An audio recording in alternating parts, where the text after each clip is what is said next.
I'm here at the Covenant store handing off the new chapter pack Roll of the Dice to one of our favorite customers and people, Jacob, who pre-ordered it. Sweet.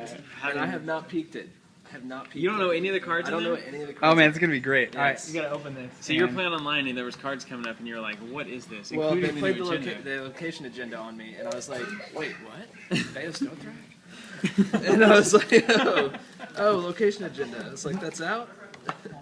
All right, you gotta give me your Oh my reaction to these God. cards. Do you have Some any? of these I'm just going to hate because I don't play these. Do you have anything in your head to do with that agenda? Like, is there anything that comes to I mind? want to make a Seastone Chair Greyjoy deck. Yeah, dude, that's Yes. what I'm talking about. Yes. That's the only time that card is. Now that card becomes something worthwhile. Yeah, man, that deck becomes so good. It's not worth 3 slots. You in get the deck. card draw, and you get power.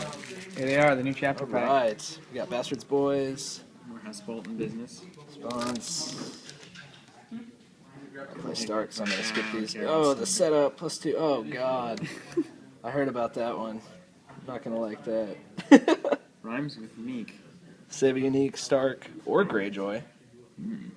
Then attach with condition. Cannot have its strength raised or lowered. That kind of sucks if you're running Naval Escort. You want influence to Completely. move that character from a challenge. And one from your house. He's shocked. Immediately not impressed. Yeah, man. The Lannister army, which is essentially a Targ effect. Yeah, it's a Targ army. We all know it. Yeah, we got shafted. Lannister had a lot of good stuff this cycle, that's for sure. House Baratheon, Snowden. I'm expecting you to freak out at some point. You haven't yet.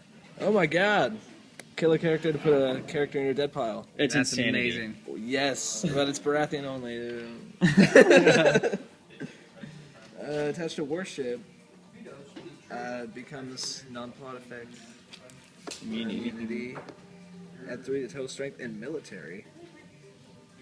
Forever. That's gonna find. It's like having the military title that's gonna without find ever us having to have the title. Yeah, and you can't get rid of that location. How many Sacrifice. naval escorts have I lost Oh God. to non-plot effects? Did not count its strength because of intimidate. Kill that character. I like the double option event cards. Yeah. Or save a holy character from being killed. That'll find its way into my holy deck eventually. Once I make it. This one's interesting because it's like you can only gotcha people with that, right? Because like no one's gonna block an intimidate challenge if their strength isn't gonna count anyway. But if you like pump it unexpectedly and they're like, oh no, now I'm being intimidated, then you can kill him. I don't know. It Nice. seems a little, but the holy character is probably where it's gonna be used.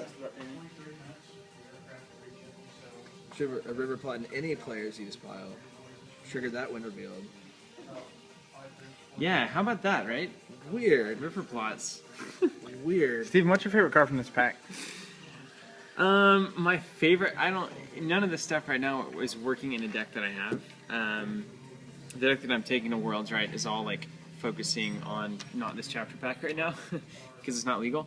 But Outfitter for War is interesting. I don't know that it'll be that big of a deal, honestly. Plus 30 military challenges is awesome. It's not going to help you with Intimidate. Do you think it's a bigger deal in like Melee, maybe? Yeah. I could see it definitely in Melee. Saving a holy character, we've got a ton of saves, non-restrictive saves that do that anyway. Killing a character that's been intimidated, to me, like my immediate reaction is, no one's going to block if they're going to get intimidated anyway. So there's some pieces that need to be put together there. But the agenda's crazy. The little and less card is unreal. Meta, like, sometimes cards come out that are going to change a meta completely, and that's definitely one of them. I think it shuts down a turn of Maesters, Martell cycling them back with Prince's Plans. The things that you can shut down with that card is unreal. So I think that's my favorite for the game. And then the agenda, of course, is... It's going to be game changing. I want to start with the Longship Foam Drinker. The 3-coster? The 3-coster. What does it do again? It's a limited response, kneel to kill a participating character. I think it's after challenge results or something. And it's just like, you can just kill a participating character in a challenge every single turn, which could be insane. All right, you've seen them all. Lead by example. I am excited about the Brazen Beast. Let me see it. I'm a new Targ player. What do they do? Uh, Renown. after you burn a character, essentially. They claim Or power. I run Poison Wine a lot of times just to move it around. So this would help especially for that. 'Cause That's I can awesome. just reduce the 0, claim a power. I don't lose And the they have attachment. I renown. can You could do still that move every it, And I phase. could keep moving it if I have influence. Get all 3 out. Move Poison Wine twice. Say I have 3 influence. That's like 6 power. 9 Dang. power. Look at all the combo deck Jacob over here. How big of a deal do you think that agenda's going to have on the game? The agenda is going to have a huge impact, I think, because it makes all those locations that you're normally like, that is an awesome effect, but I'm not going to spend this money to do it. It's not worth it. Seastone Chair is the perfect example. It is. It is almost built for that location for Greyjoy. Yeah. I played a Bias Dothrak location agenda online, and it worked really well in his favor. That's for sure. What does the Dothraki do? You can choose to either discard a card at random from an opponent's hand after you win a military challenge, and I think it's if a Dothraki is participating, or you can draw a card, or you can. Claim a I think power. it's move a power from Yeah. house to theirs, Wow. not claim but move. It's kind of similar to Seastone Chair kind of. a Right, thing, and then you get the Dothraki character where you can initiate multiple militaries, and you Mm-hmm. can essentially do 2 of those in one challenge that's phase. Plus, you get your other 2 challenges. Plus, the military resolves. So here's the question: if you start with Seastone Chair, how awesome are mercenaries from Pike at that point? They're the dudes, the 4 strength, military power, stealth. The only drawback is you have to pay 2 gold at the start of dominance to keep them in play. But Seastone Chair plus 2 gold when you win a challenge with a noble. True. So every challenge phase you get that 2 gold to pay the mercenaries off. That's what it's all about. All right, final thoughts on this awesome pack. Oh man, final thoughts.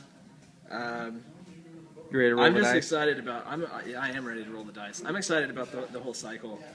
I think they've done some cool stuff. I came in on this cycle, so maybe I'm biased because of that. But And I mean, the next pack we see is going to have the naval enhancement. Like that's right, what we're about that's to going experience. to change the game entirely. That new in my Victorian is going opinion. to be just crazy.